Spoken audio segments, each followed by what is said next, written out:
Hello and welcome to the Love Bag Show with me, Charity Gordons, and today we are going to be talking about acceptable traditions, and to take us through that is none other than Mr. John N.N. Ng'ang'a. He has been with us in previous shows and he found time to be with us yet again today. Thank you so much, Mr. John N.N. Ng'ang'a, for finding time to be with us yet again. So before I get to our topic of discussion, I'm made to understand that you have a new book. Yes. Tell us a little bit about the book. I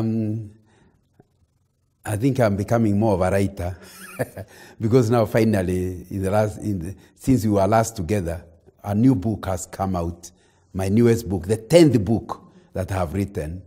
It is called A Leader's Work Ethics. My concern in the book is some people thinking that you can make money by doing deals and conning others. So I wanted to find out from the Bible, what's the theology of work? What does the Bible say about work? And very, very surprising things. One of them is, work is not a curse. A lot of people think we work because Adam was cursed. Another one is, laziness is condemned. If you are lazy, you are booking a place in hell, because you cannot be both a worshipper and lazy. I have also discovered in this book that every work you do, if you're a Christian, must be work that is serving God. That God's servants are not just the people who work in churches. Even an engineer is a servant of God. Because really serving God doesn't mean doing anything to God himself. Even when you preach, God does not require your sermon. You are preaching to God's people to the glory of God. So an engineer who is making a road to help the people is actually a servant of God. So those are some of the things the book deals with. We'll be sure to get our copy. Thank you. So going direct into our discussion today, we are talking about acceptable traditions. And my first question is, what's the Bible's advice on how to handle our traditions?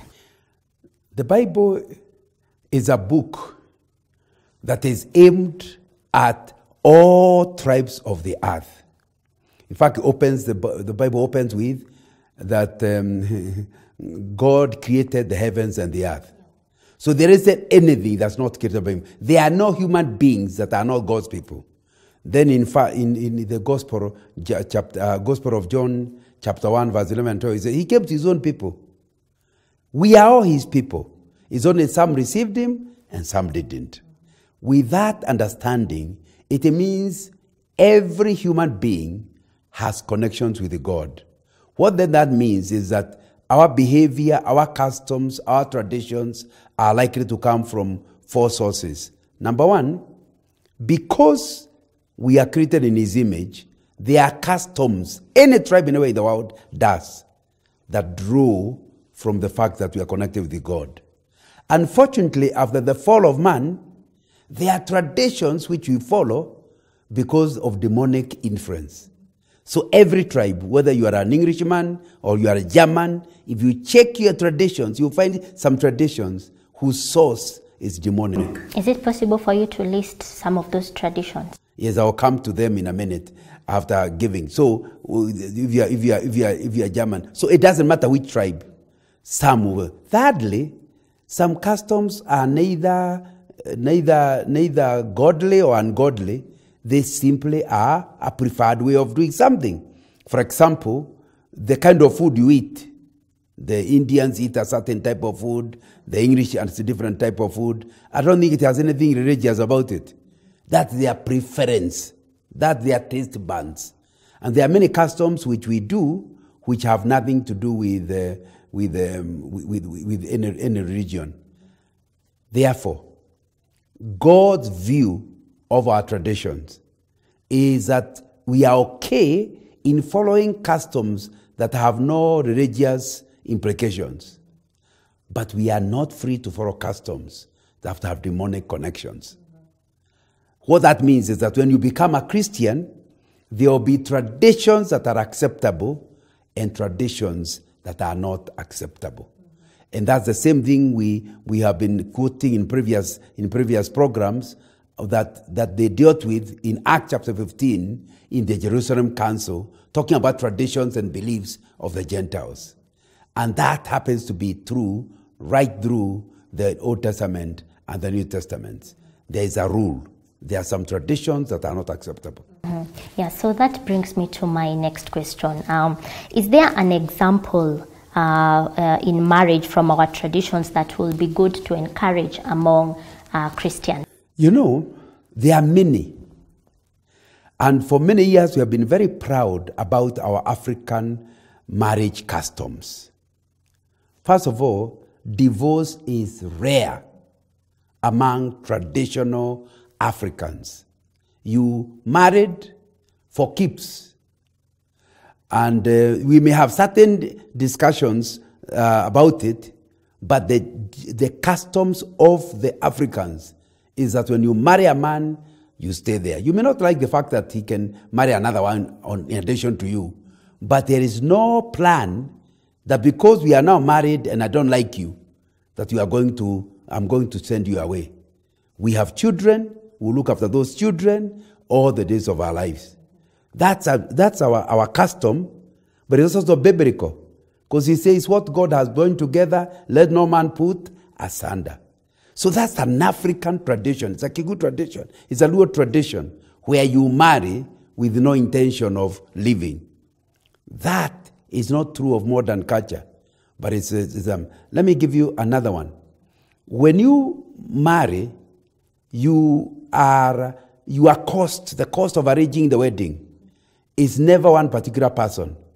The clan gets together for the payment of the dowry, for the organizing of the gurario, for all those things. Here, I'm not supporting the particular detailed custom. I'm supporting the idea of you do not belong to yourself. You don't just belong to your father. Your father, your brother, the brothers of your father, all of them get together to help you to get married. So it's a culture of communality. And I think that thing would be a good thing the church can copy. In the New Testament, when the New Testament church started, they had that African aspect of working together. Nobody would be found, some are poor, some are rich, but nobody can be without food in the African context. So is it right for you to call it a committee, in short? A what? A committee. No, because basically in the African tradition, they didn't call it anything. They just meant that in your marriage, you worked together as relatives. And I think I'm saying what we need to continue is that idea of not leaving somebody on his own. We want to work together. Thirdly, which is important, is that when the children are born into that family, the children belong to the clan. It means that if you see my son misbehaving, you can actually discipline him. You can help him.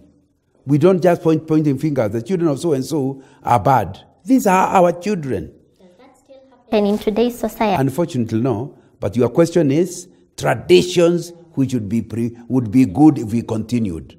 That becoming a Christian does not mean you drop your African traditions and copy white man's traditions. And you're asking me which are examples of traditions in marriage which we should be continuing even as Christians.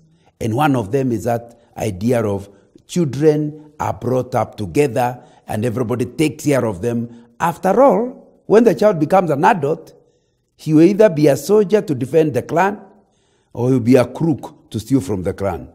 It is in our interest to ensure that is done. Fourthly, in the African traditions, the younger wife was tutored by the older women. In the Kiku customs, any woman whose children are not teenagers was called Nyakangei. She's a Lana woman. As soon as your children are adults, you became a Nyakenywa. Now, Nyakenywa was supposed to teach Nyakangei. And by the way, that's also there in the Bible. Older women, Timothy was told to tell older women to train younger ones. That's a culture that should not die. You should not struggle as a young wife with no knowledge about marriage, with no knowledge about bringing up children, when they are older women who should be availing that information free of charge. The new thing now is to employ somebody to teach you. Everybody now has to be paid because we have lost, even as a church, we have lost that African tradition that would have been very good for us to keep. And you can see there are many, many things that the Africans did which are acceptable to the church, acceptable to the Bible, but unfortunately we are dropping them and aping the West to our own destruction. So it's my prayer that even as the listeners of this program, they'll start asking, what in our culture is good, acceptable to the scriptures, and yet we are dropping it and picking alien customs that are not useful to society, not useful to us, and are not honoring to God. When you ask that question about your life, you will discover several things. Let me tell you another one. Another one is when, as you grow older, your children start looking after you. Now, I wouldn't like the custom where it's the parents demanding. But the Bible is also very clear. It says that if you lose your husband and you have some relatives, instead of the church trying to support you, your relatives should support you. I think that needs to be understood. That the culture where parents invest in their children, where children invest in their parents and look after each other in a community. It's a good culture, it's a biblical culture, it's a traditional culture, it's acceptable. And that really enriches our families. So that people who come from the West admire our community, our cohesiveness. But we are losing it at a very fast speed. So this program is to emphasize that there are many African traditions that should be kept because they are in line with the scriptures, or they are acceptable and can bring glory to God. Mm-hmm. So that brings me to my next question, Mr. Nganga. What customs in community cohesion from our traditions can a Christian continue with? Again, like I already mentioned when I was talking about marriage, the one thing that is certain is respect for older people. In other words, even if somebody is not a relative, and remember we had no roads, we had a path. If you saw an old man coming, the young man is the one who jumped into the wet grass. The older man passed through the normal place. So we had a respect for age. And when you go through the scriptures, similar things are demanded. But somehow over time, we are reaching where we don't show. And of course, there are several things that have brought it. For example, you have a house girl in your house. Then you have your child. When the seats run out and your child is seated and the house girl is standing, your child doesn't feel like they have to stand. So they learn very early. Age is not to be respected. It's only does she have money.